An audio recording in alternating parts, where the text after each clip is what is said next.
අයිබෝන් මේ Sinhala line VIP session අදත් අපි කතා කරන්නට යන්නේ මේ රටේ කතා කරන්න ඕන මාතෘකාවක් පිළිබඳව. අද සිංහල ලයින් VIP session තුලින් අපිත් එක්ක එකතු වෙන්නේ රටම දන්න මෙන්න මේ නම කිව්වොත් අඳුර ගන්න පුළුවන් මේ පුද්ගලයා. මේ තමයි හැමෝම දන්න උග්ගොවියා. අයිබෝන්. අයිබෝන්. කොහොමද? හොඳයි ඉන්නවා.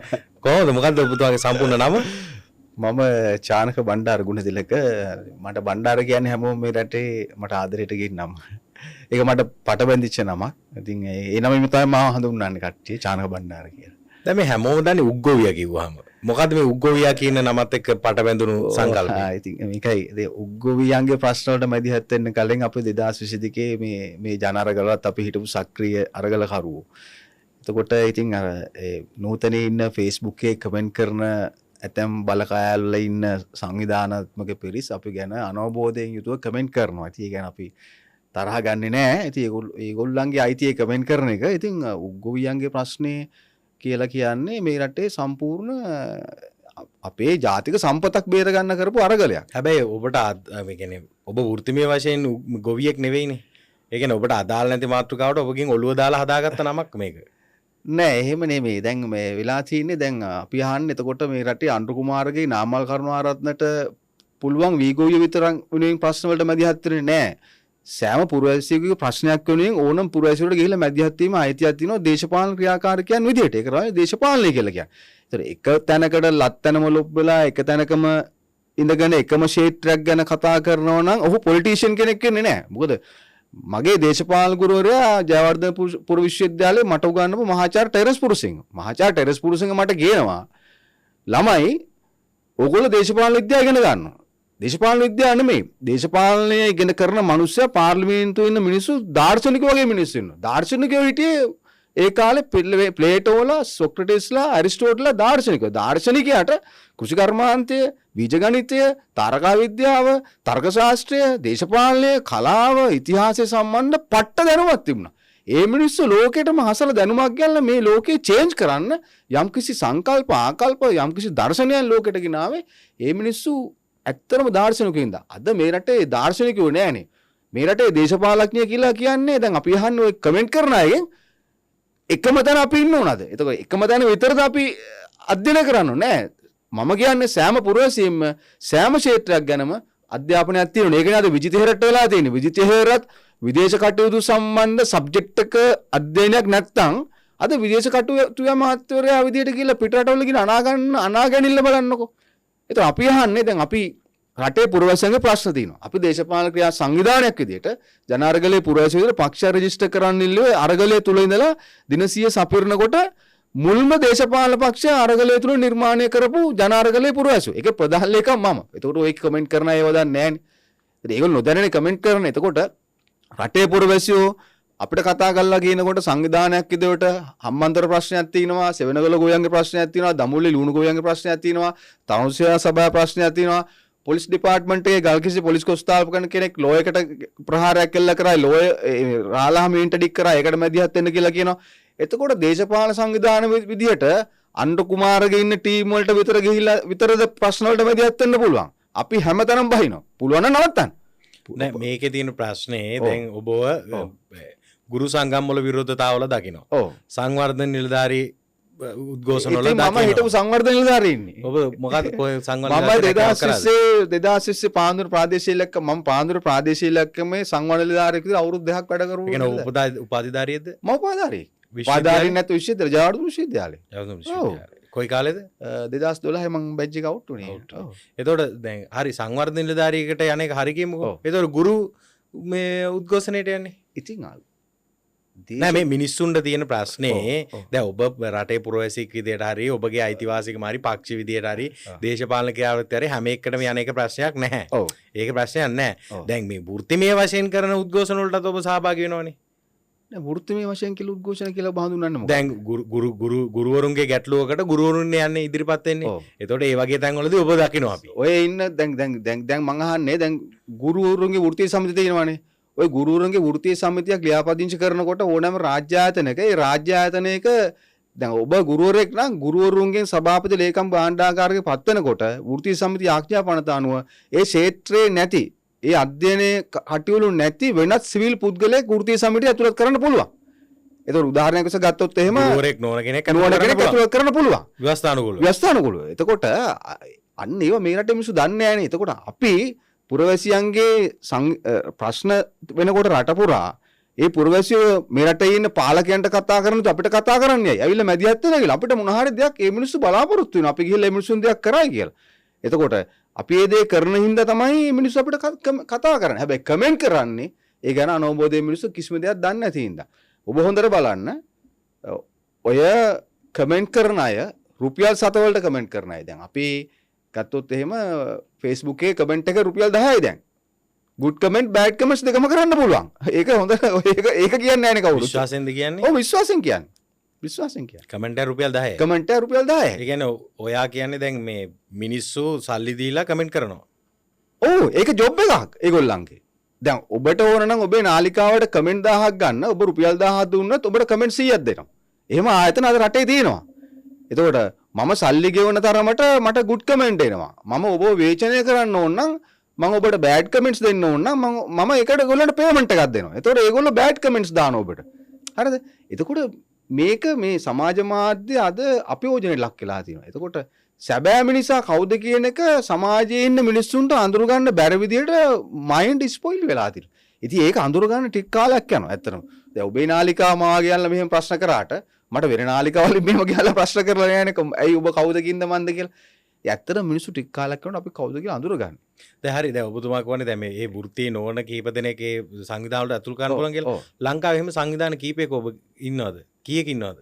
දැන් ගත්තොත් එහෙම මම රාජ්‍ය නොවන සංවිධානවල ඉන්න වෘත්තීය සමිති වලත් එක්ක සම්බන්ධතා තියෙනවා. ඒ කියන්නේ හැබැයි මම නෑ රාජ්‍ය නොවන ඒ රජයේ කියන්නේ රාජ්‍යයේ වෘත්තීය සමිතිය තියෙනවානේ.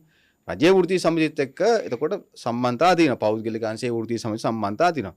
හැබැයි ඒගොල්ලන්ගේ සමහර ආයතනගත ප්‍රශ්න වලදී අපිට කතා කරාම අපි ඒකට මැදිහත් වීමක් කරනවා. ඉතින් සංවර්ධන නිලධාරීන්ගේ ප්‍රශ්න වෙලාවේ ඔය එදා ගාල මෝදර ඒගොල්ලෝ ඇවිල්ලා උපවාසය කරන්න සත්‍යග්‍රහය කරන්න කලිනුත් එදා කොටුවෙත් ওই මාස ගානකට කලින් ඒගොල්ලෝ කරා. හැබැයි මම එතනදිත් පෙනී හිටියා. ඉතින් මමත් සංවර්ධන නිලධාරියෙක් විදිහට හිටපු ඒ අය මගේ සහෝදරයෝ. ඒතර මම ඒගොල්ලෝ පෙනී ඉන්නවා. ඒ ඩීවර කර්මාන්තයේ ප්‍රශ්නයක් අහම ඒ අය අපිට කතා කරලා කියන පොඩ්ඩක් අපිට අදහසක් දෙන්න පුළුවන්ද මේක කොහොමද විසඳ ගන්න අපෙන් අහනවා. ඉතින් රටේ පාලකයන්ට කතා කරන රටේ මැතිය මෙතුරුන්ට කතා කරන රටේ മന്ത്രിලට කතා කරන ඇයි අපිට කතා කරන්නේ? ඉතින් ඒ කමෙන්ට් කරන අයව දන්නේ නැහනේ. ඒ කියන්නේ අපිට කියන හැම ශේෂ්ත්‍රයක් පිළිබඳව අවබෝධයක් තියෙනවා.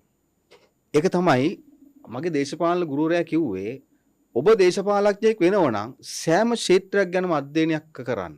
ඒ කියන්නේ ඔබ මම ආර්ට් සබ්ජෙක්ට් කරලා ඩිග්‍රියක් ගත්ත වෙන්න පුළුවන්. මම කරේ පොලිටිකල් සයන්ස්. ඒ පොලිටිකල් සයන්ස් කරන විෂය තුල නීතිය කියන දේ ෆස්ට් ඉයර් එකේ උගන්වන දේ ලෝකොලොජි එකේ අපිට උගන්වනවා. නීතිය ගැන දැනුම නැති මිනිස්සයාට අද පාරේ යන්න බෑනේ. පොලිසියෙන් රැට ඇවිල්ලා පොලිසියෙන් අඩුවක් වුණාම අතින් ගංජා කෑල්ලක් හරි දාලා ප්‍රොඩියුස් කරන පොලිසියන් මේ රටේ තියෙන්නේ. එහෙම වෙච්ච මිනිස්සුන් අනන්තර අප්‍රමාණ මේ රටේ ඉන්නවනේ නේ. ඒ වගේ නීතිය නොදැන නීතියක් දැන ගන්න ඕන මිනිස්සු. හැම ක්ෂේත්‍ර ගැනම අධ්‍යයනය කරන්න ඕන. අර කමෙන්ට් කරන අය කරන්නේ කමෙන්ට් එක පමණයි. අධ්‍යයනයකින් තොරව. ඒ ගැන කඩකාටු වෙනවා අපි. මොකක් කරන්නද? අපි තරහ වෙන්නේ නැහැ. ඇත්තම් පේජ් කරන අය මයිත් එක chat කරනවා. FB එකේ මට chat කරනවා. මම ඒගොල්ලන්ට කිසිම කවදාකවත් වචනයක් බැනලා නැහැ. මට ওই දාන කමෙන්ට් එකකටවත් මං අඩු ගානේ උඹ බම්බලන් කියලාත් බැනලා නැහැ. මොකද ඒ අය මගෙත් එක්ක දැන් යාළුයි. ඒගොල්ලන්ටම තේරෙයි කවදා හරි අපි කවුද කියලා. දැන් ඔබ මේ ගෝල්පේස් අරගලේ එහෙම ඉදිරියෙම හිටියානේ. ඔව්. අරගලේ ඉඳලා ආණ්ඩු පෙල්ලලා දැන් ආණ්ඩු ගෙනවා. දැන් මේ ආණ්ඩුව මොකද කරන්නේ? මේ මොකද තත්ත්වය? දැන් ආණ්ඩුව සිස්ටම් එක චේන්ජ් කරන අරගල කරේ කවුරුත් බලය ගත්තේ කවුරුත්. එතකොට මිනිස්සු රැවටුණානේ. මිනිස්සු හරි පොෂ්ෂකට කිව්වානේ මේ ගමන අපි මාලිමාට මේ ගමන අපි මාලිමාට හරි පොෂ්ෂකේ කිව්වා.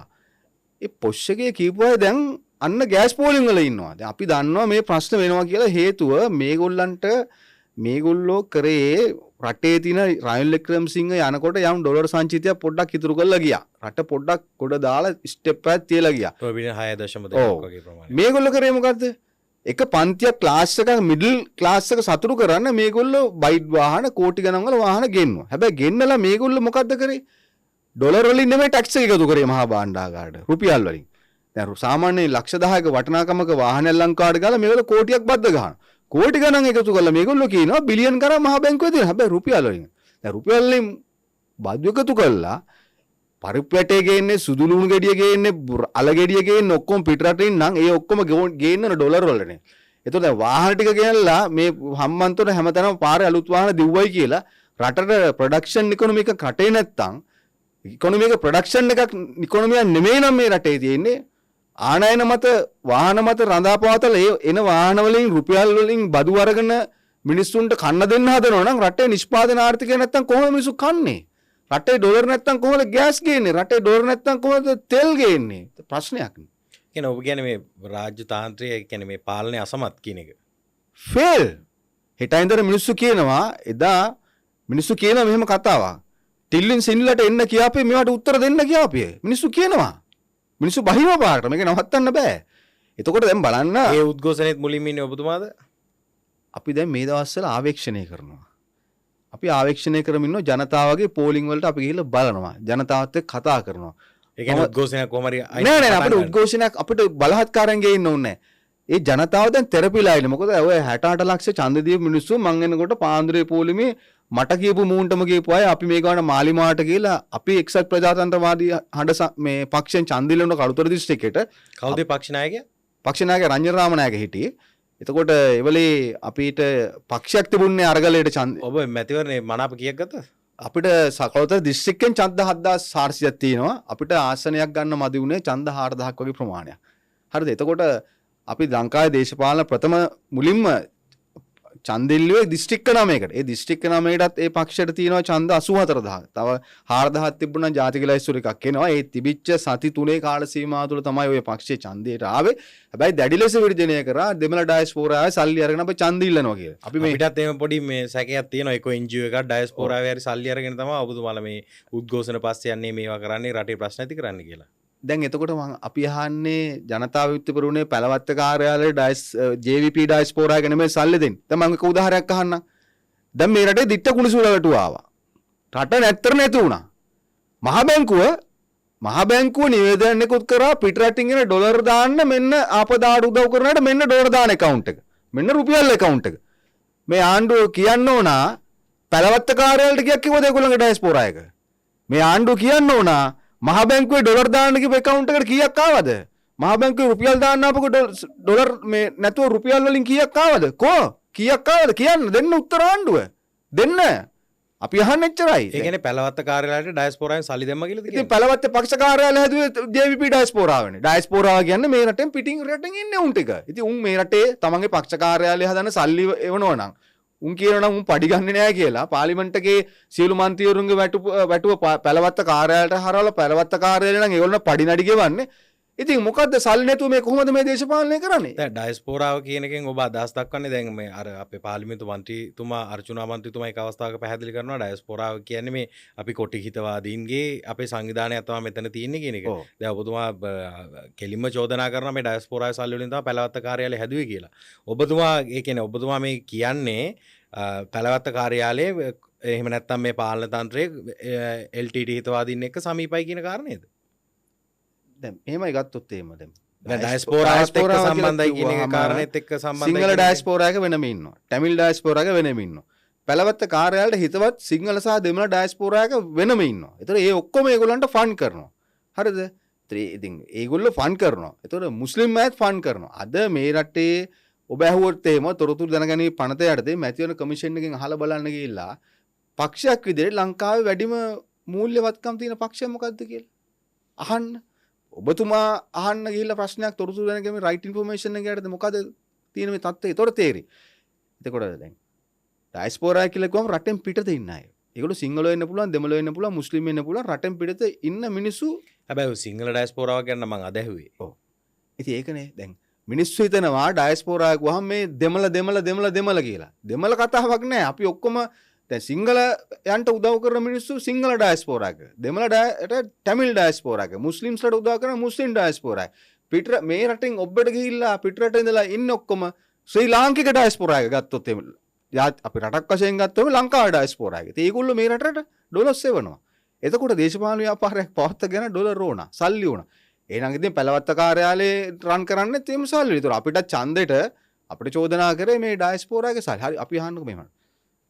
මම එක දෙයක් කියනවා. දැන් මේ රටේ ඉන්නවා අවුරුදු 60-65 වෙච්ච ටැමිල් මිනිස්සු. ඒගොල්ලෝ යාපනයේ යුද්ධ වෙලා දාලා ගිය අය. ඒතර ඒගොල්ලෝ ජර්මන් ෆ්‍රාන්ස් කැනඩා වල ඉන්නේ. හැබැයි ඒගොල්ලෝ කොච්චර හිටියාත් ඒ මිනිස්සු ඉන්නේ මේක අපේ රට නෙමෙයි. අපි උපන්නේ යාපනයේ. හැබැයි අපිට සැඳෑ සමය ගත කරන්න අපිට යාපනයට යන්න අවශ්‍යතාවයක් තියෙනවා. හැබැයි මේ මිනිස්සුන්ගේ සල්ලි තියෙනවා. හැබැයි මේ මිනිස්සු කැමති මේ රටට සල්ලි අරගෙන එන්න. අරන් එන්නේ රුපියල් නෙමෙයිනේ. අරන් එන්නේ ඩොලර්. ඒතකොට අපි අහන්නේ මේ මිනිස්සු දෙමළ හෝ ඒවා කවුරු හෝ ඒවා මේ මිනිස්සු මේ රටට එනකොට අරන් එන්නේ ඩොලර්ස් නම්. ඒ ඩොලර්ස් ටික අරගෙන මේ රට ගොඩ ගන්න පුළුවන් නම් අපිට එක කියන්නේ ප්‍රොඩක්ෂන් ඉකොනොමි එකට යන්න පුළුවන් නම් මොකද්ද වරද? දැන් එහෙනම් ඉතින් ඒ රටේ තියෙන සල්ලි ඩයස්පෝරාව කියලා ඒ රටේ තියෙන බැංක් එහෙනම් හෝල් කරන්න බෑ. බැංක් account එක මිනිස්සු නෑනේ. මේක මේ විකාර කතාවක්. ඒතකොට මිනිස්සු වරදවගෙන තියෙනවා. අපි කියන්නේ මිනිස්සුට දේශපාලනය කරන මුදල් ඕන. අපිට NGO වලින් සල්ලි දෙන්නේ නැහැ. නමුත් අපිට යපෙන්න අන්ඩු කුමාරට පැලවත්තගේ ඉන්න කාර්යාලයේ ඔෆිස් එකට නඩත්තු කරනවා වගේ ඔබතුමාලට මේ ඔෆිස් එක නඩත්තු කරන්න මුදල් මොන යම් ක්‍රමකින් උපය ගන්න ඕන වගේ අපිටත් යම් කිසි දෙයක් උපය ගන්න වෙනවා. ඒ කොහොමද උපය ගන්නේ? කවුද ෆන්ඩ් කරන්නේ? අපිට ෆන් කරන්න කියන්නේ අපේම අපේම ෆුල් ටයිම් කරන අයගේ දැන් JVP එකට ඉස්සර කැටහොල්ල ෆන් කරානේ. දැන් ඒ ෆන් කරන්නේ නැහැ. කෙලිම ඩිරෙක්ට් account වලට සල්ලි දෙනවනේ. හැබැයි අපිටත් උදව් කරන අය ඉන්නවා. අපිට කියන්නේ මේ ආණ්ඩුව පෙරලන චේතනාවෙන් නෙමෙයි. නමුත් දේශපාලන සක්‍රීය ක්‍රියාකාරීත්වයක් කරන්න ඔබට මේ ආයතනය පවත්වාගෙන යන්න වගේම සංවිධානයක් පවත්වාගෙන මුදල් අවශ්‍යයි. ඒක නඩත්තු කරන්න මුදල් අවශ්‍යයි. ඒතොර පැලවත්ත ඉස්සර නඩත්තු කරේ පින් කැටහොල්ලල නම් දැන් එහෙම නඩත්තු වෙන්නේ නැහැනේ. දැන් සල්ලි තියෙනවනේ. දැන් මන්ත්‍රීලා 150 මේ ගානක වැටුප ගන්නෙත් ඒ කාර්යාලයටනේ. එතකොට ඔය පැලවත්ත හදනකොට දැන් ඒ කාලේ හිටපු පක්ෂය කියන්නේ ගඩොල් ගෙනාවේ අන්ඩු කුමාර කියන්නේ නිකන් ගෙනල්ලා දුන්නේ බාසුන නිකන් වැඩ කරේ කියලා. ඒ වගේ ශ්‍රමදායකත්වය අපි මිනිස්සු අපිත් එක්ක එකතු වෙනවා. අපිට සල්ලි ඕනලාට අපිට මිනිස්සු සල්ලි දෙන්න මිනිස්සු අපිට ඉන්නවා. නැතුව නෙමෙයි. හැබැයි අපි ඒ සල්ලි අරගෙන මේ අපිට මේ පෞද්ගලික ජීවිතේ මේ ෆන් ගන්න නෙමෙයි. හැබැයි මොන හරි දෙයක් රට වෙනුවෙන් දේශපාලන මතවාදයක් ගොඩනගන්න මිසක් වෙන දෙයකට නෙමෙයි. දැන් අරගල කරලා දැන් අරගල ඉන්නේ මේ වර්තමාන මාලිම ආණ්ඩුව ඉන්නේ. ඒ ලැබිච්චි පණ්ඩරයත් එක තමයි ආවේ. අරගලේ මුලින්ම ඉඳලා දැන් ඔබතුමාම චෝදනා කරනවා මේ අරගලේ කවුරු කරේ කවුරුත් බලයට ආවේ කවුරුත් කියලා. අරගලත් කරලා ඔක්කොම කරලා ඉස්සරහින් ඉඳලා ඇයි පාර්ලිමේන්තුවෙ එන්න බැරි වුනේ? ඔබ අහන කතාව කළුත දිස්ත්‍රික්කේ සහ මේ රට වටේ යනකොට මගෙන් අහනවා ඇයිවා මාලිමාවෙන් ඡන්ද ඉල්ලුවේ නැත්තේ කියලා. ඒ අහන අය අහන්න ඕන මාලිමාවේ ඉන්නේ අයගෙන් ඇයි උඹලා මේ වගේ මිනිස්සුන්ට බලගෙන් නොමිනේෂන් දෙන්නේ නැත්තේ කියලා. ඒ කියන්නේ නොමිනේෂන් දුන්නේ නැද්ද ඒ වෙලාවේ? දෙන්නේ නැහැ බයයි. අපි ගැන හිතන්නේවත් නැහැ. මොකද අපිට නායකයෝ නැහැ. අපිට JVP එක කියන්නේ මේ අරගලේ ලීඩර්ස්ලා නෙමෙයි. හරිද? අපි විසින් ස්වයංව මේ රටේ ජනතාවගේ ප්‍රශ්න වලට මැදිහත් වෙලා අපිම වෙයිලා හදාගත්ත නායකත්වයක් මිස මම ඉගෙන ගත්ත දේශපාලනය සහ මං ඉගෙන ගත්ත දේවල් තුලින් මට මගේ මහාචාර්ය උගන්වපුවත් එක්ක මං දේශපාලනයට ආව මිසක් මගේ අම්මවත් මගේ තාත්තවත් මගේ පරම්පරාව කවුරුත් දේශපාලනය කරලා නැහැ. හරිද? අපිම හදාගත්ත අපේ අධ්‍යාපන තුල අපම ගොඩ නැගිලා අපිම සමාජ ප්‍රශ්න වලට මැදිහත් වෙලා දේශපාලනය කරන්නේ කොහොමද කියලා ඒ තියරි අපි ප්‍රැක්ටිකල් කරනවා. දැන් ටිල්ලින් සිල්ලා කියනවනේ සමහරලාට මේ අර මාක්ස් ලෙනින් හරි මාක්සෝ කියනවා න්‍යාය ටොන් එකකට වඩා භාවිතා අවුන්සයක් වටනවා කියලා. හරිද? එතකොට අපි කරන්නේ මාක්ස්වාදී න්‍යාය ප්‍රැක්ටිකල් කරනව නෙමෙයි. පොලිටිකල් සයන්ස් කියන්නේ මොකක්ද කියලා. දේශපාලන විද්‍යාව කියන්නේ මොකක්ද කියලා අපි තියරි වලට ඉගෙන ගත්ත දේ උසස් පෙළ සහ උපාධියේදී සහ ඒ දේවල් අපි ප්‍රායෝගිකව මේ සමාජයත් සදා බලනවා. ඒ කියන්නේ මේ පාර්ලිමේන්තුවෙ එන්න බැරි වුණේ අරගලේ වෙලාවේ එකක් නාම යෝජනා නොදීම එක හේතුවක්. ඔව්. දැන් අපිට මාලිමාවෙන් කොහොමද දෙන්නේ නැහැ හේතුව. දැන් කළුත දිස්ත්‍රික්කේ පාර්ලිමේන්තු ගියා අය බලන්න. නලින් ජයතිස්ස ඉන්නවා. හරිද? ඔය ලිස්ට් එකේ අපි දැම්ම නම් අනිවාර්යෙන් අපි යනවා. හැබැයි නලින් ජයතිස්ස අපිව කන්ට්‍රෝල් කරන්න බෑ. අපේ කටවල් වහන්න බෑ. මොකද නලින් ජයතිස්සගෙන් දේශපාලනය ඉගෙන ගත්ත කෙනෙක් නෙමෙයි මම. රාජසේනාරත්නගෙන් නලින් ජයතිස්ස රෝහිත අබේගුණවර්ධනගෙන් පාන්දර හිටපු කිසිම පාර්ලිමේන්තු මන්ත්‍රීවරයෙක්ගෙන් පස්සේ ගිය කෙනෙක් නෙමෙයි මම. හරි ජයන් සමරල පවා ජාතිනිදාස් පරණ හිටිය අපි දන්නවා. නමුත් ඒ ඔය කාගෙන්වත් අපි දේශපාලන ගුරුහරුකම් කරන්නේ නැහැ. ඉගෙන ගත්ත දේ අපිට අපේ ගුරු උගන්වපු දේ තුල අපි දේශපාලනය කරමින් අපි බලනවා මේ කොහොමද මේ දේශපාලනය වෙනස් කරන්න කියලා. මොකද දේශපාලනය නිසා ඔයාට බයට දුන්නේ නැහැ මාලිමාවෙන්. ඕ ඉතින් නොමිනේෂන්. ඔය දැන් ඔය කියන්නේ කට්ටි විහිළු කරන්නේ අර කවුද අපේ කුමාරි කියලා කතා කරන්නේ යාට. චන්දි මෙට්ටි ආරච්චි ඉන්නවා, එයා ඉන්නවා, කීප දෙනෙක් ඉන්නවා කළුතර දිස්ත්‍රික්කේ. මිනිස්සු දන්නවද? මිනිස්සු දන්නවද? මං අහන්නේ දැන් අපි එකපාරට මේකට අවිලා මොන හරි දන්නවා ජනප්‍රිය වෙච්ච හේතු තියෙනවා ඉතින්. ඔව්. හරිද? එතකොට ඔය කිව් කුමාරි කතාවෙන් ඔව්, එහෙම තමයි උගන්ඩා දන්නේ. ප්‍රශ්නයක් ආවා. ඉතින් උගන්ඩා කුමාරි කියලා කියනවා. ඉතින් මේ උගන්ඩාවේ තියෙන සල්ලි ගේන්න ඕන නේද කියලා අහනවා. ඉතින් ඒ නිසා මිනිස්සු දන්නවා. ඒ ඇරෙන්න දන්නවා. ඒ ඡන්දෙන් පස්සේ සහ ඒගොල්ලන්ගේ පක්ෂය තුල ඒගොල්ලෝ දිස්ත්‍රික්කයේ ප්‍රොමෝට් කරපු කීප දෙනෙක් ඉන්නවා. දැන් ඔබ දන්නවද බණ්ඩාරගම ආසනයේට JVP මන්ත්‍රී කෙනෙක් නෑ මාලිමාවේ. පාන්දුරේ චන්දිම හෙට්ටිආරච්චිව දාලා තින්නේ බේරුවලට. එතකොට අර කවුද මේ කවුද චන්දිම හෙට්ටිආරච්චි බේරුවල ඉන්නකොට නන්දන පද්ම කුමාරව දාලා තින්නේ බුලසිංහල ආසනයේට. අද දිස්ත්‍රික්ක කාර්යාලයක් නෑනේ මන්ත්‍රී කෙනෙක් හම්බ වෙලා තරුණෙක්ට කියලා ප්‍රශ්නයක් කියන්න මොන හරි පොලිසියෙන් අසාධාරණයක් වුණා මොන හරි ප්‍රශ්න කොහොම මන්ත්‍රීලා. හැබැයි මිනිස්සු අපිට ප්‍රශ්න කතා කරනවා ඉල්ලා. මාර වැඩි මේ අපිට මේ ප්‍රශ්නයක් තියෙන. හැබැයි එතකොට අපි කෙලින්ම අදාළ පොලිසිය වලටම OICලා ඩිවිෂන් SSC වලට කතා කරලා අහන මොකද්ද මේ ඉෂුව එක ඇයි මෙහෙම වෙන්නේ ඇයි මෙහෙම වෙන්නේ කියලා. අද මේගොල්ලන්ගේ මන්ත්‍රීලා හැංගිලා. හැබැයි අද පාර්ලිමේන්තු එකේ අපි හිටියනම් මේ ඔය අපිට එක ආසනයක් කළුතර දිස්ත්‍රික්කෙන් දුන්නා නම් එක්සත් ප්‍රජාතන්ත්‍රවාදී හඬපක්ෂයෙන් අපි දන්නවා දිස්ත්‍රික්කය තුල අපි කරන වෙනස. අපේ සවුන්ඩ් එක කොහොමදයි පාර්ලිමේන්තු එකට ගෙනියන්නේ කියලා. පාර්ලිමේන්තුවේ නියෝජනයක් තිබුණා නම් ඒ කියන්නේ කළුතර දිස්ත්‍රික්ක දේශපාලනයට වඩා වෙනස් වෙන්න තිබුණා. වෙනස් වෙනවා. දිස්ත්‍රික්කෙම උඩුකුරු යටකුරු වෙන්න පුළුවන්. ඒ කියන්නේ අපිට තේරෙනවා දැන් මිනිස්සු අපිත් එක්ක පාර යන කතා කරන දේවල් වලින් ඒගොල්ලෝ අපේ දිහා දැන් අපෙන් අහනවා අපේ ගම්මල ආයෙත් අවිල්ලා කියනවා අයියේ ඩොග්ගල් ටිකක් ඕන. මොකටද මල්ලි? ගේ හදා ගන්න. මං අහනවා මල්ලි වා කාටද ජනාධිපතිතුමනි වැඩ කරේ? අණ්ඩු කුමාරට. මං ඔයාට කවුද අණ්ඩු කුමාරට වැඩ කරන්න ඔයාව මේ යෝජනා කරේ? ගමේ ඉන්න අහවලා. මං ඔයා එයාට කිව්වද ඔයාට බ්ලොග් ගල් ටික අරන් ඕන කියලා දාන්න. ඔව් එයාට කිව්ව වැඩක් උනේ නැහැ. අද ලංකාවේ දේශපාලන සංස්කෘතිය කියලා දෙයක් තියෙනවා. මම එකක් කියනවා. මේ රටේ ආර්ථිකය වැටෙන්න හේතුව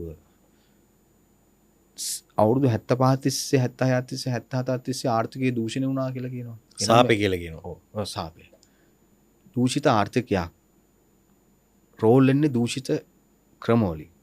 හැබැයි දූෂිත ක්‍රමවල එකපාරට අයින් කරන්න ගියාම ඉකොනොමික් එකක් වැටෙනවා. බ්ලැක් මනි ඕනම රටක තියෙනවා. බ්ලැක් මනි අයින් කරන්න ඕන නම් ඒකට කාලයක් යනවා. දැන් අද මිනිස්සු බැංක් account එක සල්ලි දාන්නේ නැහැ. ඔයා ගිහිල්ලා මාස දෙකක් තුල ඔයා account එකට අද ලක්ෂ දෙකක් දාලා ඊළඟ මාසේ ලක්ෂයක් දාලා ඊළඟ මාසේ ලක්ෂ දෙකක් තුනක් දාගෙන යන්නකො. ඔයාට එනවා ටැක්ස්. එතකොට ඔයාට බැරි වෙනවා දැන් අද මිනිස්සු සල්ලි හංගන් ඉන්න බැංකුවල දාන්නේ නැහැ. ඒතකොට ටැක්ස් ගහනවා. හැබැයි මිනිස්සුන්ගේ සල්ලි බැංකුවලට ආවොත් බැංක් එක ලෝන් එකක් දෙනවා මිනිස්සුන්ට. මෙයාට උන ලෝන් එකක් දෙනවා කාටරගේ ලෝන්. ඒ ලෝන් එක තුල මිනිස්සු මොන හරි දෙයක් සමාජයේ පුංචි දෙයක් හරි කුඩා කර්මාන්තයක් කර කළ මිනිස්සු ජීවත් වෙන්න උත්සාහ කරනවා. ඉතින් අර කළු ආර්ථිකයක් එකපාරට කන්වර්ට් කරනවා කියලා කියන්නේ සුදු ආර්ථිකයකට හරි අමාරු දෙයක්. ඒවා හින්දා මේ ආර්ථිකය වැටෙන්න පුළුවන්. එහෙම දේවලුත් තියෙනවා. දැන් ඔය 76ක දේශපාලන සාපේ ඇතුලේ ජනතා විමුක්ති පෙරමුණේ දේශපාලන ක්‍රියාකාරීත්වය කොහොමද ඔබ දකින්නේ? ඔබ දකිනවනේ දැන්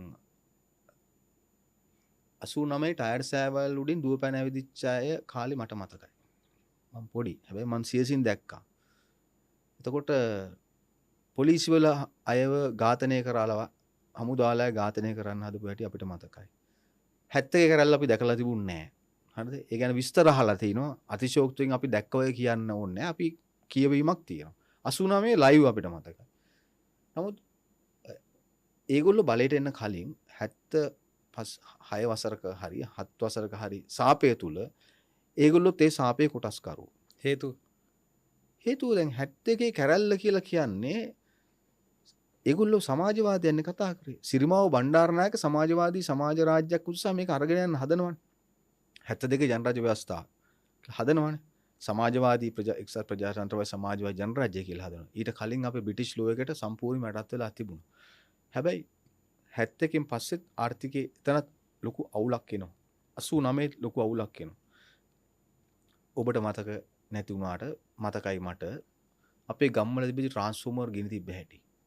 අපි ඉස්කෝලේ ගිහ ස්කූල් බස් එක ගිනි තිබ්බ හැටි. හරිද? මට මතකයි. අපි ඉස්කෝලේ ගියේ අපේ බස් එක ගිනි තිබ්බ හැටි මතකයි. 89 කියන්නේ ඔබට වයස කීයද එතකොට?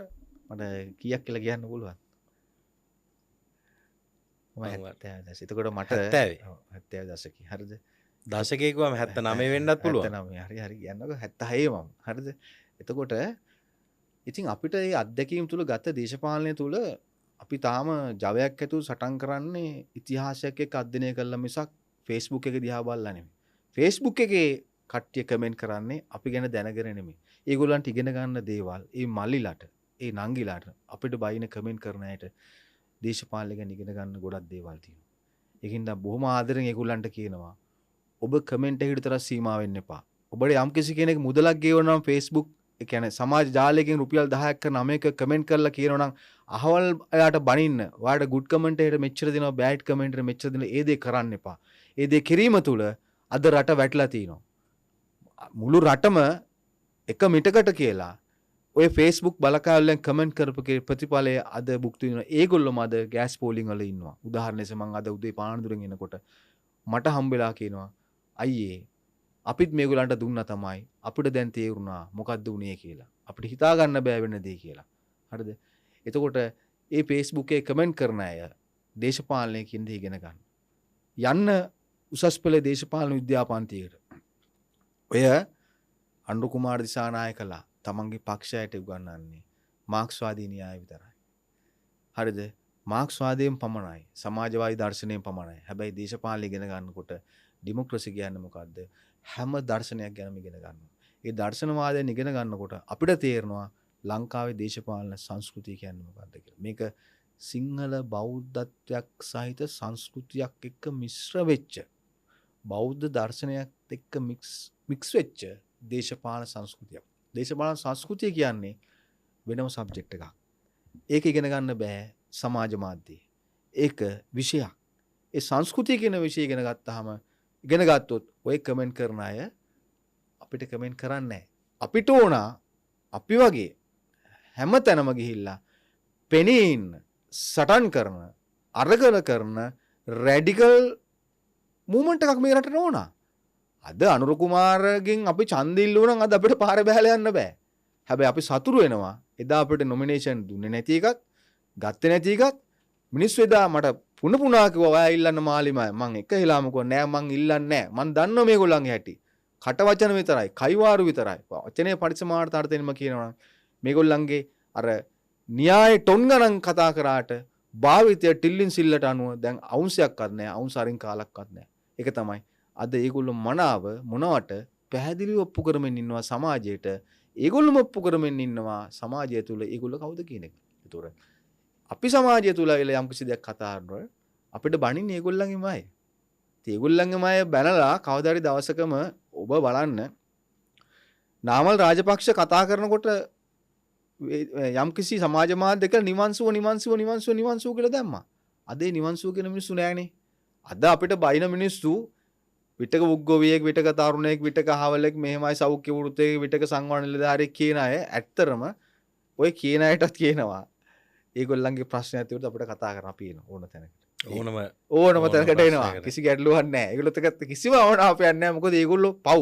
අපි ඒගොල්ලන්ට අනුකම්ප කරන්න ඕන. ඒගොල්ලන්ව මිස්ලීඩ් කරලා දින සමාජයේ. අපි ඒගොල්ලන්ව මේ මිස්ලීඩ් අපි ඒගොල්ලන්ට බණින්න නරකයි. මොකද ඒගොල්ලන්ට බැන්නොත් එහෙම අපි ඒගොල්ලන්ට දන්නේ නැතුනේ අපිට කමෙන්ට් කරන්නේ. එයා මං ගැන දන්නේ නැතුව මට කමෙන්ට් කරන අය ඉන්නවා. ඉතින් සමහරලාට ඔය එක එක පේජස් අය මට දැන් chat කරනවා. chat කරලා කියනවා මේ අයියේ ඔයා විතරයි අපිට බණින්නේ නැත්තේ. අපි කාට හරි එහෙම බැන්නාම ඒගොල්ලෝ අපිට බයිනවා. ඔයා මාර චරිතයක් නේ. ඒගොල්ලෝ මගෙත් එක්ක යාළුවෙ ගොඩක් දැන්. ඉතින් දැන් ඔය කියන විදිහට දැන් ඔබට ආරාධනා කරොත් ගෘහණියන්ගේ සංගමයෙන් කාන්තාව පිරිසක්. ඔව්. ඉදිරිපත් වෙන්න කියලා ඔබ ඉදිරිපත් වෙනවද? දැන් අපි කොහොමද දැන් ඔබ යම්කිසි සංවිධානයක් හදාගෙන ඉන්නවා.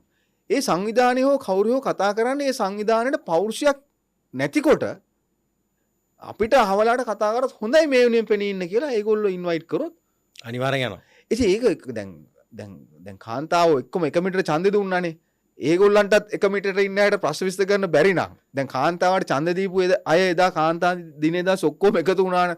එදා අනුර කුමාර ජනාධිපති සහෝදරයා මොනවද කිව්වේ? පහුදා මොකද වුනේ?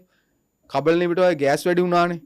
දැන් අද ඒකේ කාන්තාව විඳින විදිල්ල දන්නවනේ. ඒතර කොළඹට එන්න කියලා ගෑස් වැඩි කරා. ඔව් කොළඹට එන්න කියලා ගෑස් වැඩි කරා.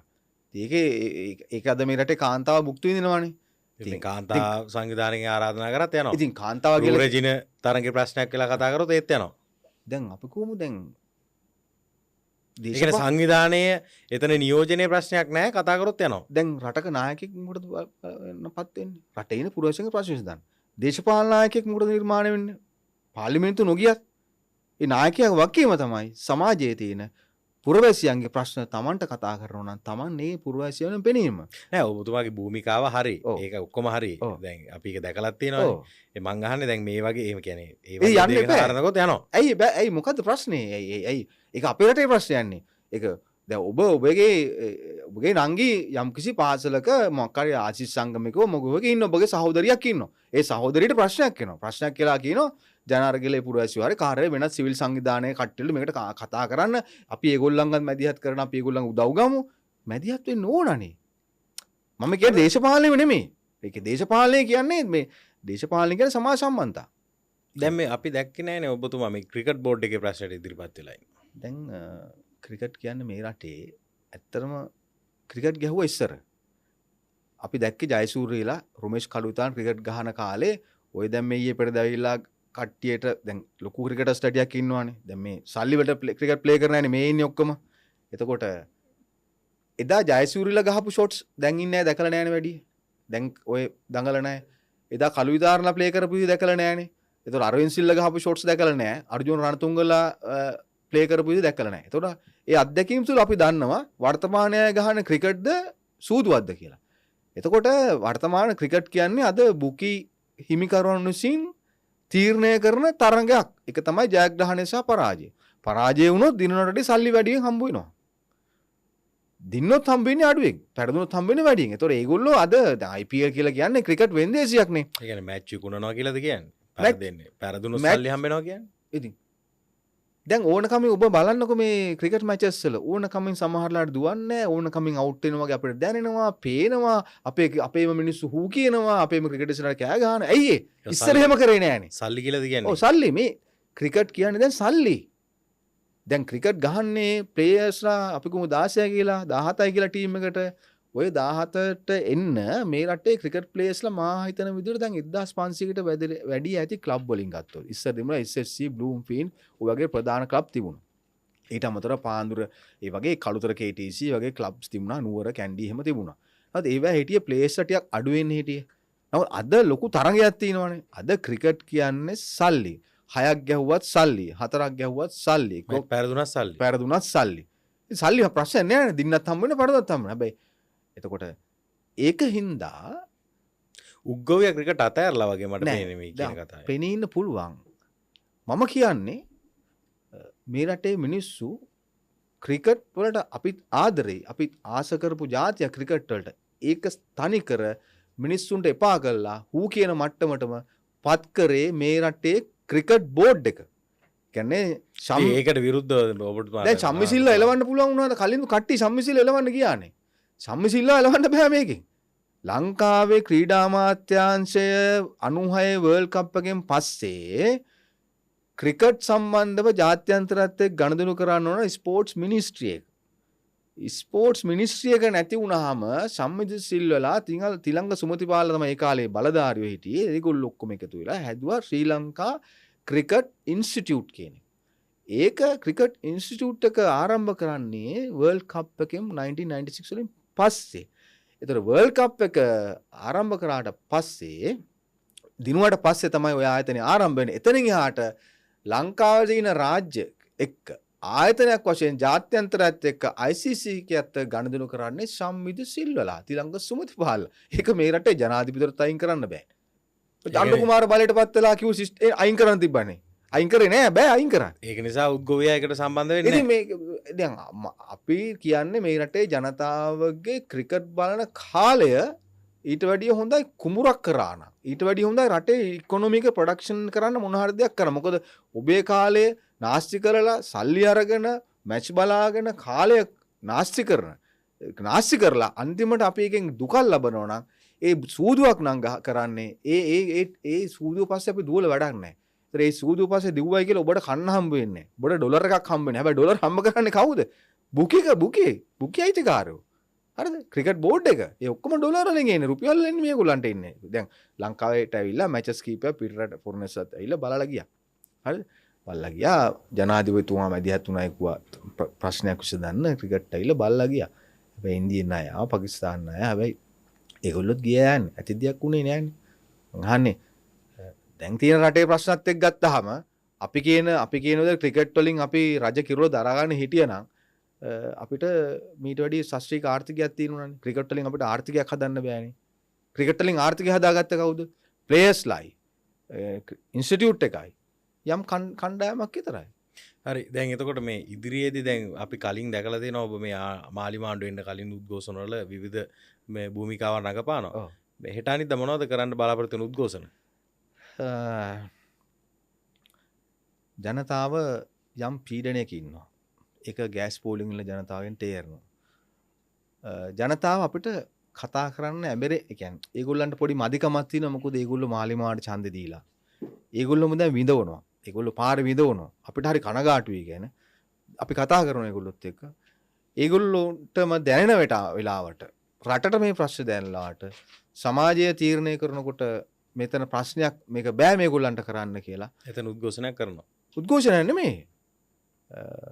මොකද අරගලය කරේ කවුරුත් බලය ගත්ත වෙන කවුරුවත් පාර්ලිමේන්තුවකට ආවේ පාපිසි කෑලි. හරිද? පාපිසි ආවේ. එතකොට ඒකින්ද තමයි මේ ප්‍රශ්න ටික ඇති වෙලා තියෙන්නේ. අද බික්කුච්චන් ඔක්කොම ප්‍රශ්න වෙලා තියෙන්නේ මේ ප්‍රශ්න හින්දානේ. ඉතින් ඒකින්ද මේ මාලිමාව ආණ්ඩුව බලයට ආවයි කියලා මේ රටේ ජනතාවගේ ජීවන අරගලය ඉවර වෙලා නැහැ. ජනතාව ඉන්නේ ලොකු ජීවන අරගලයක. ඒ නිසා ඕනම අවස්ථාවක අපි වෙනවා. අනිවාර්යෙන් අපි ඒ වෙනුවෙන් පෙනී ඉන්නවා. අපි ඒ වෙනුවෙන් රට තීරණය කරන්න මොන අවස්ථාවේදී මේක මේ ආණ්ඩුව යවන්න ඕන නම් පාට බහැලා ජනතාව එතනට එකඟ නම් එතන උද්ගවය ඉන්නවා. ඒ කියන්නේ අනිවාර්යෙන් අපි ඒකට ඒ සටන නායකත්වය දෙනවා. එතකොට බෑ මම එක දෙයක් කියනවා. මට දැන් ওই නම පට බැඳලා තමයි මාව මේ රටේ ප්‍රොමෝට් කරේ. හැබැයි ජනප්‍රියයි. ඔබ ජනප්‍රිය උද්ගවය කිව්වහමනේ. ඔව්. එතකොට මම ගොඩක් ස්තුතිවන්ත වෙනවා. මොකද මට කුඩුකාරයෙක් කියන්නේ නැහනේ. මට කල්ලතෝනියෙක් කියන්නේ නැහනේ.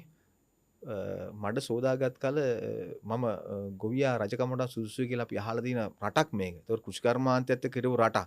මහ පොළොවත් එක්ක හිටපු මිනිස්සු. ඒ කියන්නේ උද්ගවයා රජකමට සුදුසුයි කියලාද කියන්නේ? නෑ. මම කියන්නේ වෙන දෙයක්. ඒ කියන්නේ මේ රටේ කෘෂිකර්මාන්තයේ මිනිස්සු පල්ලෙහාට දාලා තියෙන තැන. දැන් ඔය මට බෑඩ් කමෙන්ට් එකක් විදිහට උද්ගවයා කියලා ගැහුවේ. ඒ කියන්නේ මම නෑ ඒ උද්ගවයා කියන කීමන නම් සමාජ මාධ්‍ය කියවෙන්නේ ඔබ ඒ උද්ඝෝෂණයක දැකලා ඔබ කතා කරපු වොයිස් කට් එකක් ගිහිල්ලා තියෙනවා ඒ නිසා. ඔව් එතකොට දැන් ඒගොල්ලන්ට ගොඩක්ම රිදුනේ සෙවණකල උක්කර්මාන්ශාලාවේ ප්‍රශ්න වෙලාවේදී ඔය සුනිල් හඳුන්නෙත්තිලා ඔය ඉන්න සන්දමාලි චන්ද්‍රසේකරලා පිටරට ඉන්න කණ්ඩායම ගියාලා ඔය සීනි ෆැක්ටරි විකුණන්න කරපු සාකච්ඡාවල ඒ සියලු සාධක අපි ළඟ තියෙනවා. තියාගෙන අපි කතා කරා. සෙවණකල ඉන්නවා අපේ දේශපාලන ක්‍රියාකාරීන් ඉන්නවා. ගොවි සංවිධානයකුත් තියෙනවා. ඒ අපිට කිව්වා මේකට දේශපාලන කණ්ඩායම් වල මැදිහත් වෙනවා. නාමලුත් වෙනවා, සජිතුත් වෙනවා, කට්ටිය වෙනවා. හැබැයි මෙතන JPR තියෙනවා. මේගොල්ලෝ මේ කඩාකප්පල් කරනවා. එතකොට අපිට අපේ සම්බන්ධතා ජාලයත් එක්ක අපිට කිව්වා එන්න දවසක අපි මොන හරි දෙයක් කරමු. හැබැයි එදා මම දැනෙන්න කියනවා. මිස්ටර් අනුර කුමාර දිසානායක උඹට බැරි නම් මේක කරන්න ඔයත් ගෙදර යන්න කියලා. කොන්ද මන ඇතුව අපි බහැලා කියන්නේ අපි බය නෑ. හරිද? එතකොට ඒ බය නැතුව කියන්න පුළුවන් කමක් මිනිහෙක්ට පෞරුෂයක් තියෙනවා. එතනදී බලනවා ඔබ බලන්නේ කමෙන්ට් වලට ගිහිල්ලා තනිකර ප්‍රොෆයිල්ස් වලට ගියොත් JVP අයමනේ අපිට බනින්නේ මාලිමායනේ බනින්නේ. අපි අහන්නේ උඹලට බැරි දෙයක විසඳ ගන්න. මං අහන්නේ උඹට බැරි නම් මේ ප්‍රශ්න විසඳන්න. මං අහන්නේ උඹ එක්සිකියුටිව් ප්‍රෙසිඩන්ට් මේක ප්‍රශ්න විසඳන්න බැයි නම් මොකටද එක්සිකියුටිව් ප්‍රෙසිඩන්ට් කම කියලා අහන්නේ. ඇත්තටම ඔය එක්සිකියුටිව් ප්‍රෙසිඩන්ට් කම අයින් කරන්න කියලා අනුර කුමාරලා පම්පෝරි ගැහුවේ JVP එක අවකාශ කරන්නේ චන්ද්‍රිකා ආණ්ඩුව කාලේ ඉඳලා. හැබැයි මේක අවශ්‍ය කරන්නේ නැහැ නේද? අවශ්‍ය කරන්නේ නැහැ නේද? මේකේ තියෙන වටිනාකම මේ රටේ මිනිස්සු දන්නේ නැහැ. මෙයා කිව්වට එක පෑංගිරින් ප්‍රශ්න විසඳන්න පුළුවන් කියලා මේගොල්ලෝ එක්සිකියුටිව් ප්‍රෙසිඩන්ට් කම භාවිතා කරන්න තේරෙන්නේ නැහැ. අනුරට තේරෙන්නේ නැහැ. තේරෙන්නේ නැහැ. මේකේ තියෙන්න ඕන ඕඩර්ස් මේ රට කරන්න නියෝග ජේ.ආර්. ජයවර්ධන නියෝග දුන්නේ ආර්. ප්‍රේමදාස නියෝග දුන්නේ රික්වෙස්ට් නැහැ උපදෙස් නැහැ ඕඩර්ස් විතරයි carry out my orders. ඒක තමයි රටක් පාලනය කරන්නේ. රටක් කරන්න තේරෙන්නේ නැහැ. ඔව් කලාව තේරෙන්නේ නැහැ. දේශපාලනය කියන්නේ ආර්ට් එකක්. ඒක දේශපාලන විද්‍යාව ඉගෙන ගත්තේ නැති අය අර අපිට බැලලා කමෙන්ට් කරන අය ඒ ආර්ට් එක දන්නේ නැහැ. පොලිටික්ස් කියන්නේ ආර්ට් එකක්. දේශපාලනය කියන්නේ කලාවක්. ඒ කලාව අධ්‍යයනය කරන්න ඉතින් නොකරපු අයට ඒක ප්‍රශ්නයක්. ඉතින් අපි කලාව අධ්‍යයනය කළා අධ්‍යයනය තුල අධ්‍යයනය කරමින් අපි ඉන්නවා. ඒකට ඉතින් විවේචනය එනවා. එතකොට විවේචන කරන්නේ කලාව කියන්නේ මොකක්ද කියලා දන්නේ නැති යන්නේ. ඉතින් අපි අනුකම්ප කරනවා. දැන් හරි ඔබත් එක්ක දැන් ඔය අරගල කරලා මේ බොහොම කේදනීය සිදුවීමක් වුණා මේ අමරකීර්ති අතුකෝරන නඩු තීන්දුවත් එක්ක 12 දෙනෙක් පෝරකට ගියා. ඔබත් එක්ක මේ අරගලයට මූලිකම මැදිහත් වෙච්ච කීප දෙනෙක් වෙන්න පුළුවන් ඒක. ඒ 12 දෙනා පිළිබඳව මේ ආණ්ඩුවේ මැදිහත් වීම සහ ඔබගේ කියවීම මොකද්ද? ඇත්තටම අරගලය තුළට අණ්ඩු කුමාර දිසානායකත් එනවනේ ගෝල් ෆේස් එකට. ඇවිල්ලා කියනවනේ ඒ එන තුර රට වටේ ඉන්න ඇයට උත්තේජනයක් වෙනවා. ඒ කියන්නේ අරගලේ සාකච්ඡා මට්ටම විසඳ ගන්න අපි සජිත් ප්‍රේමදාසත් ආවා. හැබැයි සජිත් ප්‍රේමදාස ගහලා එලෙව්වා. ඔව්. අණ්ඩු කුමාරට ගහන්න ලෑස්ති වෙනකොට අණ්ඩු කුමාර වන් ගෝල් පේස් එක ඇතුළට ගියා. ඔයත් යන්න කියලා වර්ඩ් එක එනකොට එයා වන් ගෝල් පේස් ඇතුළට රිංගුවා. එහෙම සිදුවක් වුණා. ඒක කවුරුත් දන්නේ නැහනේ. එතකොට ඒගොල්ලෝ ඒ කියන්නේ අනුරටත් ගහන්න කියලා අනුරවත් එළවන මට්ටමට එන්න ආවේ. එන්නකොට ඔයත් යන්න කියලා යන කියනකොට සද්ද බද්ද වටෙන් එනකොට එයා හිමීට වන් ගෝල් පේස් ඇතුළට ගියා. එතකොට දැන් එයා ඇවිල්ලා එතන කතන්දර ටිකක් කිව්වනේ අපි මේක හොඳින් නම් හොඳින් ඔය කතන්දර ලොකු මාධ්‍ය යන්නේ. එතකොට ඒ කියපු දේවල් අහලා මොකද ලාල්කාන්ත ඊට පස්සේ මාධ්‍ය සම්මුඛ සාකච්ඡාවේදී කියනවා එදා ගෝල් පේස් එකට ගැහුවා. අපි රට වටේටම මැසේජ් දුන්නා. ඔක්කොම සංවිධානය කරන්න කියලා. එතකොට ඒ කීම තුල අර රට වටේ හිටපු ඔහු පක්ෂ කාඩරකේ වුණත් නොවුණත් ඒ තිබිච්ච ආර්ථික සමාජ පීඩන පරිසරයේ උඩ ඔවුන් පීඩනයක හිටියේ. ඒ කියන්නේ ඒක මයින්ඩ් පීඩනයක. තෙල් නෑ, ගෑස් නෑ, විදුලි ප්‍රශ්න ගොඩක්. එතෙන්දී ඔවුන්ගේ මනස යම්කිසි කලහකාරී තත්වයකට පෙළඹෙනවා. හරිද? එතකොට සායමේ දෙයටම බලපාන චේතනාව. අමරකීර්ති අතුකෝරලව මරණවමයි කියලා චේතනාවක් ඒ වෙලාවේ මිනිස්සු තුල නැහැ. නමුත් අර ගාලු මෝදල අරගලයට පහර දීමේ වේදනාව තුළ යම්කිසි මිනිස්සුන්ගේ මනස යම්කිසි තැනකට දෝලණය වෙනවා. මේවට අපි කියන්නේ පොලිටිකල් දේශපාලන විද්‍යාව කියන්නේ මේ අපිට බැලලා කමෙන්ට් කරන ඉගෙන ගන්න. මේකට කියන්නේ දේශපාලන ෆැක්චර් එකක්. දේශපාලන ප්‍රපංචයක්. මේක ලංකාවේ ඇතිවෙච්ච දේශපාලන ෆැක්චර් එකක්. ඒ ෆැක්චර් එක තුළ යම්කිසි ඝාතන කලකෝලහල සිද්ධ වෙනවා. ඒක අපේ රටේ විතරක් නෙමෙයි ලෝකයේ ඕනෑම රටක ඒ වගේ දේශපාලන සන්දර්භයන් සිද්ධ වෙන්න පුළුවන්. එතනදී කරන්න ඕන දේ තමයි යම්කිසි එහෙම දෙයක් වුණාම ආණ්ඩුව විශේෂ කමිෂන් එකක් පත් කරන්න ඕන. මේක උනේ ඇයි? මේ හේතුව පත් කරලා ඒගොල්ලන්ට සමාවක් දෙන්න ඕන. ලංකාවේ ඔහොම කමිෂන් එකක් තියෙනවා තරුණ අසහන පිටිකිරීමේ කොමිෂන් සභාව. 71 කැරල්ලෙන් පස්සේ ආවා. එතකොට මේ 2022 අරගලය වෙන්නේ ඒ අවුරුදු ගානක් තිස්සේ පීඩනයට පත් වෙලා තිබුණා කියන ආර්ථිකය තුල හිටගත්ත මිනිස්සු තව තවත් පීඩනයට පත්වීම තුලම ලොකු පීඩනයට පත් වෙනවානේ. එතකොට JVP එක දැන් ඒ අරගලේ සක්‍රීය කොටස්කරුවෝ කියලා ඒගොල්ලෝ තමයි අරගලයට මුලින්ම ප්‍රහාර එල්ල කරන්නේ. JVP එක තමයි කිව්වේ නායකයෙක් නැහැ, කවුද දන්නේ නැහැ, මොකෙද දන්නේ නැහැ, කොහොමද දන්නේ නැහැ කියලා දැඩි අපහාසපත් කරේ JVP කෙනෙක් මේ අරගලයට ගැහුව ඉස්සෙල්ලම මතවාදීම ගහලා ෆ්ලැට් කරන්න බැලුවා. බෑ. මේක යනවා දිගටම. හැබැයි මේක ස්වයං ආපු අපි වගේ තව තවත් තරුණ ඇවිල්ලා කොටස් ඇවිල්ලා මේක අල්ලගත්තා. ඒතර මේකේ ඒගොල්ලෝ ක්‍රියාකාරී වුණා. ඒගොල්ලෝ එන්නා බේරුවල ඉඳලා පෙළපාලියක් අරගලයට. අරගලය තුල ඇකුවා. ඕගොල්ලෝ එන්න එපා. ඕගොල්ලෝ යන්න. ඒගොල්ලෝ කෙලින් මේක හැලුව ගෝල් පේස් මේ විහාර මහදේව උද්‍යානය. ඔබට මතක ඇති. මිනිස්සුන්ට මතක ඇති. අපිට මතකයි. හරිද? එතකොට ඒගොල්ලන්ව එදා ප්‍රතික්ෂේප කරා. ඒගොල්ලොම ඊට පස්සේ පෙරටුගාමීකත් හිටියා. ඉතින් ඒගොල්ලොම ඊට පස්සේ කොහොම හරි මේකේ ඒ අරගලයේ තිබිච්ච ප්‍රෙෂර් එක බලය ගත්තා. හැබැයි ගත්තට පස්සේ මතක තියාගන්න ඕන ඔය තියෙන එක්සිකියුටිව් ප්‍රෙසිඩන්ට් කමිටියේ ඉන්නේ වැඩිකරුවන්ට සමාව දීම, මොන යම් මොදයකට ප්‍රශ්නයකට මැදිහත් වීම, ඒගොල්ලන්ට විශේෂ කමිෂන් එකක් දාලා මොන හරි සම්බන්ධව වාර්තාවක් අරගෙන ඒගොල්ලන්ට මොන හරි දෙයක් සාධාරණයක් කිරීම. දැන් අමරකීර්ති අතුකෝරන මැරුණා. කරන්න දෙයක් නැහැ. හැබැයි හිතාමතාම චේතනාවක් මම හිතන්නේ විශ්වාස කරන්නේ ඒ මිනිස්සුළු තිබුණා. හැබැයි අමරකීර්ති අතුකෝරලගේ ඉන්න ආරක්ෂකයාගේ අතින් වෙඩි වැදුනායි කියලා කියනවා යම්කිසි තරුණයෙකුට. ඔහු මලේ එතනදී කියලා කියනවා. අපි ඇසිඳුරා සාක්ෂි අපි දැකලා නැහැ. නමුත් ඒ හරහා එතන වෙච්ච කැළඹීමත් එක්ක ඔවුන් දෙදෙනා ආරක්ෂය සහ ඝාතනය වෙනවා. අපිට පේනවා සංවේදී රූප දර්ශන අපි දැක්ක කැමරා රූපවල පඩිපෙළ දිගේ. දැන් අපිටත් හරි සංවේදී. නමුත් ඒ රටේ ඒ තිබිච්ච දේ ඒ වෙලේ වළක්ව ගන්න බෑ. ඒක කරන්න දෙයක් නැහැ. නමුත් ඉතින් මේ වෙලාවෙ වෙන්න ඕන අමරකීර්ති අතුකෝරාලගේ දරුවන්ට ඒ පවුල් වලට රජය මොන හරි හොඳ වන්දියක් දෙන්න ඕන. ඒ දරුවන්ගේ ඒ පවුල් වල වගකීමෙන් ඉගෙන බලන්න ඕන. මොකද මේ ආණ්ඩුවට ඉගෙන වගකීමක් තියෙනවා. සහ අර සිරගතලා ඉන්න තරුණයෝ 12 දෙනා හරි කීප දෙනා සම්බන්ධයෙන් ආණ්ඩුව මැදිහත් වෙලා මොකද්ද කරන්න කියලා රජයේ මැදිහත් වෙලා තීරණයක් අරගෙන උන්ට සමාවක් දිය යුතුයි කියන එක අපි මේ රටේ ජනතාවට ජනතාව සහරගලකරුවෝ විදිහට අපි මේ රටේ ජනාධිපතිවරයාට නැවතත් මතක් කරනවා. මොකද ඒගොල්ලෝ ආණ්ඩුවට දැන් චෝදනාවක් එල්ල වෙනවා ආණ්ඩුව බලයට ආව අරගලය තුල හැබැයි අරගලකරුවන් අමතක කරලා තියෙනවා කියලා. එහෙම චෝදනාවක් තියෙනවා මෙතන. දැන් ඔබ දකින විදිහට දැන් අරගලය කරලා ඊට පස්සේ අනුර කුමාර රටේ ජනාධිපති වුණා බලයට ආවා. දැන් ඔබම කියන මේ ආණ්ඩුව අසමත් කියලා. ඔබට පේන විදිහට දැන් මේ දේශපාලන වේදිකාවේ දකින්න තියෙන චරිත කීපයක් තියෙනවානේ. නාමල්, සජිත්, දිලිත් ජයවීර වගේ චරිත කීපයක් උඩ ඉන්නවා. 2029 කවුද බලයට එන්නේ ඔබට පේන විදිහට? 2029 දිලිට් එන්න බෑ. නාමල්ට තනියෙන් එන්න බෑ. සජිත් තනියෙන් එන්නත් බෑ. හරිද? තනියෙන් එන්නත් බෑ. සන්දානයක් හැදෙන්න වෙනවා. එක්කෝ නාමල්ලා දිලිත්ලා එකතු වෙන්න වෙනවා. නැත්තම් සජිත් UNP එකත් එකතු වෙන්න වෙනවා. මං අහන්නේ ඉදිරියෙන් ඉන්නේ කවුද කියලා. දේශපාලනය කියන්නේ මේ වෙලාව ඔබට පේන විදිහට සමාජයට මෙහෙමයි. දැන් අපි දැන් අවුරුදු 3ක් තියෙනවා. මේ යන විදිහට වර්තමානයේ මේ වර්තමානයේ නාමල් මෙහෙම පීක් වෙනවා, සජිත් ඉස්සෙන්න බලනවා, දිලිත් ජයවීර මෙහෙම එනවා. හැබැයි මේ එන අය හරියට ඉස්සරහට කියන්නේ තමන් එන විදිය තීරණය වෙන්නේ සමාජයේ තියෙන ආර්ථික දේශපාලන ප්‍රශ්නත් එක්ක. හැබැයි මේ තුන් දෙනාටම පිටින් වෙනත් පොදු අපේක්ෂකයෙක් එන්නත් පුළුවන් ජනාධිපතිවරණයට. මොකද ඒ දේශපාලන කඳවුරු අවුරුදු ගානක් තිස්සේ එපා වෙච්ච මිනිස්සු ඉන්නේ. දැන් රැලි වලටනේ එන්නේ. මේගොල්ලන්ටත් දීලා බලමු කියන රැල්ලටනේ ජනතාව ගියේ. ඒතර මේ නාමල්ට දෙන්නයි කියලා කියන්න පුළුවන්. හැබැයි සජිත්තුයි රනිලුයි එකතු වුණොත් ආණ්ඩුවට පොඩි ඇටැක් එකක් තියෙනවා. එතන පොඩි නාමල් අභියෝගයක් නෙවෙයිද? නාමල්ට 2029 අමාරුයි.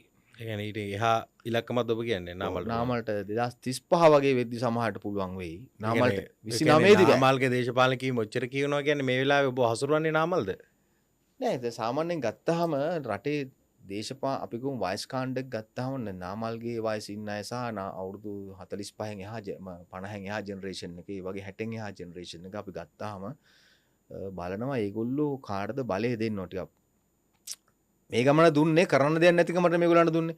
ඒ වගේ රටේ මොකක් හරි දැන් පාස්කු ප්‍රහාරයෙන් ගෝඨාභය සිදුවීමත් එක්ක ගෝඨාභය එකපාරට ඉස්මතු වෙනවා. හරිද? එතකොට ඒ වගේ අර ඒ කාලේ තිබිච්ච 94 චන්ද්‍රිකා එකපාරට එන තිබිච්ච භීෂණයේ ප්‍රතිඵලයක් විදිහට එනවා. මෛත්‍රීපාල සිරිසේන ඉන්නේ මහින්ද රාජපක්ෂලාගේ අනවශ්‍ය ක්‍රියාකලාපයන් හින්දා එකපාරට මෛත්‍රීපාල සිරිසේන ඉස්මතු වෙනවා. ඒතර අපිට කියන්න බෑ දේශපාලන විද්‍යාව කියන්නේ මේ අර නයිට්‍රජන් හැදෙන ඔක්සිජන් හැදෙන මෙන්න මේ සංඝටක දෙක එකතු වෙලා ගිහින් ස්ථීරවම ලැබ් එක කරලා ස්ථීරව කරන විද්‍යාවක් වගේ පොලිටිකල් වල කියන්න බෑ දේශපාලන විද්‍යාව තුල ඒ කියන්නේ ස්ථිතක නෑ. ඒ කියන්නේ ඒක වෙනස් වෙනවා. වෙනස් වෙන සුළුයි. ඒකින්ද මේ අද තියෙන දේ නෙමෙයි හෙට. ඉතින් ඒකින්ද තව අවුරුදු 3ක් යනකොට මේ දේශපාලන ක්‍රමය තුල පොදු අපේක්ෂයක් එන්න පුළුවන් වෙනස් වීමක්. ඒකින්ද අපිට ඒක අනාවැකි කියන එක හොඳ නෑ කියන. මොකද අපි දේශපාලන විද්‍යාවත් එක්ක ගනුදෙනු කරන මිනිස්සුද නැත්තම් මට කියන්න පුළුවන් මම කාගේ හරි ගෝලේ නෑ දිලිත් එනවා. නෑ සජිත් එනවා. නෑ නාමල් එනවා. අපිට කියන්න බෑ. මොකද අපි ඉගෙනගත්ත සබ්ජෙක්ට් එක රත් කරන අගෞරවයක් විදිහට අපිට කියන්න බෑ. ඉතින් අපි කාගතිත් නෙමෙයි හින්දා. එහෙමනම් ඉතින් අපිට කියන්න පුළුවන්. ඒකයි කියන්නේ. හොඳයි දැන් ඔබ මේ නාමල්ගේ ගෝලෙක් නෙවෙයි කියලා කියනවා. දැන් ඔබ කලින් සදාන් කරන්නේ මේ සීලු ශේෂ්ඨයන් පිළිබඳව ඔබ හැමදේම දන්නවා. සීලු ශේෂ්ඨයන් පිළිබඳව දන්නවා දේශපාලන නායකයෙක් විදිහට කියලා. මේ සජිතුත් හැමදේම දන්නවා වගේනේ සජිත් ප්‍රේමදාස. සජිත් ප්‍රේමදාසගේ දේශපාලන කීම ගැන ඔබ මොකද හිතන්නේ? අර සබ්මැරින් එක ගැනත් මේ මාර එක්ස්ප්ලේන් එකක් කරා පාර්ලිමේන්තු එකේ. ඔව් දැන් සාමාන්‍යයෙන් දේශපාලනය තුල ඉගෙන ගන්නකොට දැන් අපි ගොත් එහෙම දැන් ඉංජිනේර් සබ්ජෙක්ට් එක ගැන ඉගෙන ගන්න ඕන ඉංජිනේරුවෙක්. එතකොට එහෙම අපි උපදෙස් ගන්නවා නම් දැන් මට ඉංජිනේරු විද්‍යාව සම්බන්ධ කාය හරි හසල දැනුමක් එක්කෙනකින් තමයි මම ඒ ක්ෂේත්‍රය ගැන කතා කරන්න ඕන. නමුත් සජිත් ප්‍රේමදාසගේ දේශපාලන භූමිකාව තුළ ඔහුගේ සබ්මැරීන් කතාව කෙසේ වෙතත් ඔහුට විපක්ෂක නායකයෙක් විදිහට ඌ අසමත් වෙලා තියෙනවා මේ රටේ විපක්ෂය තුළ භූමිකාව ගෙනියන්න. ඒ අසමත් වීම තුළම ඔහුට තියෙන දේශපාලනය කියන්නේ මොකක්ද කියන එක දැනුම සම්බන්ධ. ඔහුට විවිධ ක්ෂේත්‍රයන් ගැන දැනුමක් තියෙනවා. මොකද රටක ජනාධිපති කෙනෙක් දැන් මං කිව්වේ රටේ ඉන්නේ රටක ඉන්න ඕන දාර්ශනිකයෝ කියලා. ඒ කියන්නේ එක සබ්ජෙක්ට් එකට විතරක් අනුගත වෙච්ච අය නෙමෙයි කියලා. ඒතකොට අපිත් හැම සබ්ජෙක්ට් එකක් ගැනම අධ්‍යයනය කරනවා. එතකොට අධ්‍යයනය කරලා තමයි අපි කතා කරන්නේ. without studying කතා කරන්න ගියොත් ඒ වගේ සජිත් ප්‍රේමදාසලට ඇනෙනවා. ඒකින්ද අපි කියන්නේ දේශපාලන ඉගෙන ගන්න වගේම තමන්ගේ සබ්ජෙක්ට් එක ගැන කතා කරනවා නම් හරියට ඉගෙනගෙන කතා කරන්න ඕන. නැත්නම් කතා නොකිරීම තුල වෙන්නේ රටේ ජනතාවට මතයක් යනවා විපක්ෂ 나යකයා ෆේල් අසමත්. ඒතර ෆේල් කියලා නෙවෙයි කියන්නේ මේ සජිත් කියන්නේ මෝඩෙක් කියලා කතා කරන්නේ මිනිස්සු. අර එහෙම අපිට මිනිසුන්ට අපහාස කරන්න හොඳ නෑ. නමුත් අපහාසයක් නෙවෙයි කියන්නේ සමාජ මාධ්‍යයේ දකින්න දේ දැන් මිනිසුන්ට මම ඔබට උග්ගොවිය කිව්වහම ඒක අපහාසයක් නෙවෙයිනේ. අපි සමාජ මාධ්‍යයේ දකින්න දේ තමයි මේ අපි නාලිකාවේ කතා කරන්නේ. ඒකට අර විදිහට තමයි සජිත් ප්‍රේමදාස ඉතින් මේක එයාගේ ඇත්තටම මේ අපි දකින්න දේ තමයි විපක්ෂ නායකයෙක් විදිහට දැන් මම දකින්න දේ නම් මේ වෙලාවේ මිනිස්සුන්ගේ ප්‍රශ්නත් එක්ක සැබෑ අරගලකරුවෝ ඉන්න ඕන දැන් නම් භූමියේ. අපි භූමියේ ඉන්නවා, භූමිය අධ්‍යයනය කරමින් ඉන්නවා. සටන ආරම්භ වෙන්නේ කොයි වෙලාවේද? මොකද වෛරය වපුරවලා බොරුව රජ කරලා ගත්ත පාලකයෙකුට වැඩි කලක් යන්න බෑ. අනිත් එක ඔබ බලන්න මම අමතර කතාවක් කියන්නම්. මම ඔබට කිව්වා මේ සංස්කෘතියත් එක්ක මේක තියෙන රටක්.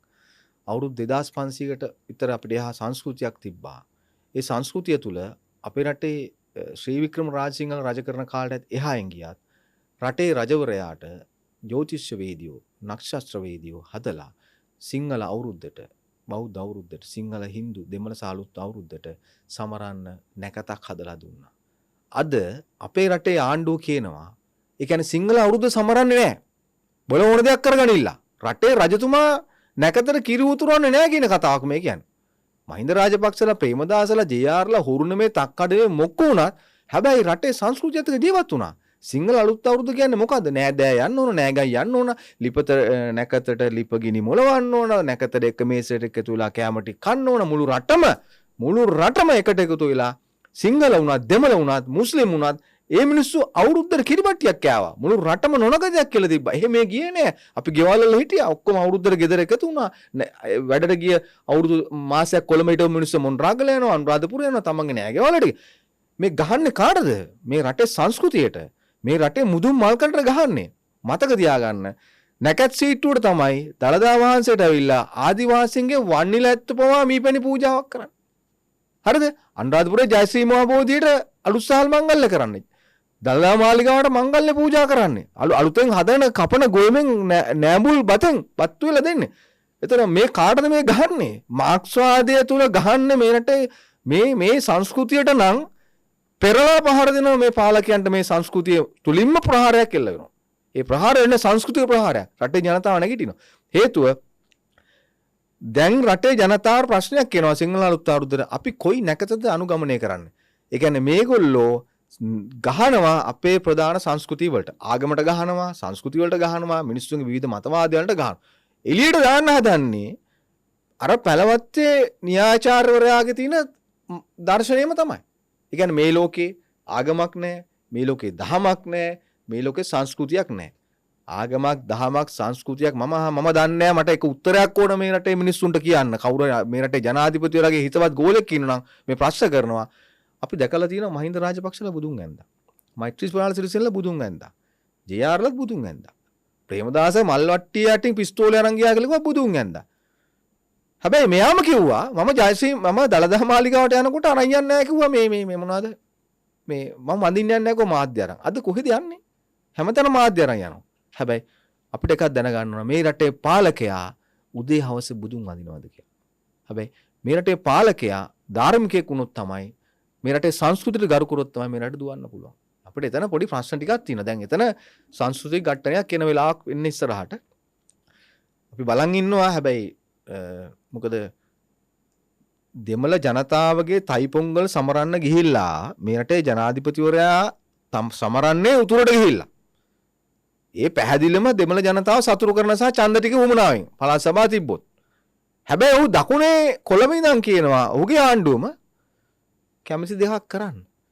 එතකොට ඕන වෙලාවක් ගන්න. හැබැයි තයිපොංගල් වලට මේ මිනිස්සු වෙලාවට එයාගේ නැකත් කරන්න ඔක්කොම වෙලාවල් හදාගත්තා. අපේ සිංහල අලුත් අවුරුද්ද විතරක්. ප්‍රශ්නයක්. එතකොට මෙයා සිංහලයේද්ද? මෙයා දෙමළ ජාතිකයෙක්ද? මෙයා මුස්ලිම් ජාතිකයෙක්ද? මේ රටේ පාලකයා කවුද කියන එක දැන් රටේ ජනතාව ප්‍රශ්න කරමින් ඉන්නවා. ප්‍රශ්නේ ඩබල් වෙන්නේ අපිට පේනවා. රටේ ජනතාව දැන් පෝලිං වලනේ කියපු දේවල් වෙන්නේ නැහැනේ. ඒ ජනාධිපතිතුමා දැන් පාර පුර යනකොට පේනවා ඇති. ඉතින් අර නැවත ඔබ මම ප්‍රශ්නෙට මම ආය යනවා. රැඩිකල් විපක්ෂ නායකයෙක් ඕන මේ රටට. ඒ රැඩිකල් විපක්ෂනායකයට මේක කරන්න බැරි නම් රැඩිකල් නායකයෝ භූමියෙන් බිහි වෙනවා. ඒක අපිට වැඩි ඉස්සරහට එන බලවේග ඉස්සරහට එයි. අපි ඒගොල්ලන්ට උදව් කරනවා. අපි කියන අපිත් එක්ක එකතු වෙන්න. අපිට වැඩි කවුරු ඉස්සරහට එනවනම් අපි ඈත් එක්කත් මේ සටනට අනිවාර්යෙන් අපි පෙරමුණ ගන්නවා. අපි අරගල කරේ අණ්ඩු කුමාර බලයට ගියේ නෙමෙයි ජනතාවගේ පැත්තේ ඉඳලා. අණ්ඩු කුමාර පාර්ලිමේන්තුවට එන්න කලින් තමයි පාර්ලිමේන්තු එකේ සිස්ටම් එක චේන්ජ් කරන්න ඕන කියලාත් අපි කතා කරා සමහර තැන්වල. ඔය අණ්ඩු කුමාරගේ 100%ට කරන්න බැරි ප්‍රශ්නයක් අපි මේ රටේ නිරාකරණය කරලා තියෙනවා. ප්‍රශ්නේ උද්ගත වෙලා තියෙනවා. ප්‍රශ්නේ මම මෙතනින් සඳහන් කරන්නේ නැහැ.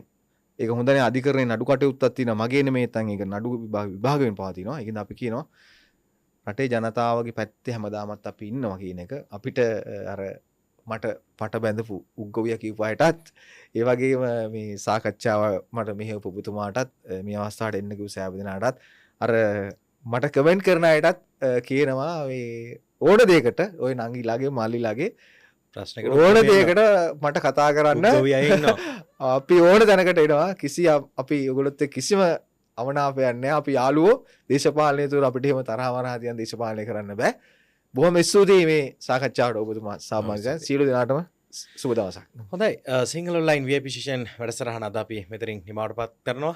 චානක බණ්ඩාර ඔබට බොහොම ස්තුතියි. අපගේ වැඩසටහනත් එක්ක සම්බන්ධ වුණාට. මෙන්න සුන්දර වැඩසටහනක හැම වෙලේම බලාපොරොත්තු වෙන සමු ගන්නවා ඔබට සුබ දවසක්.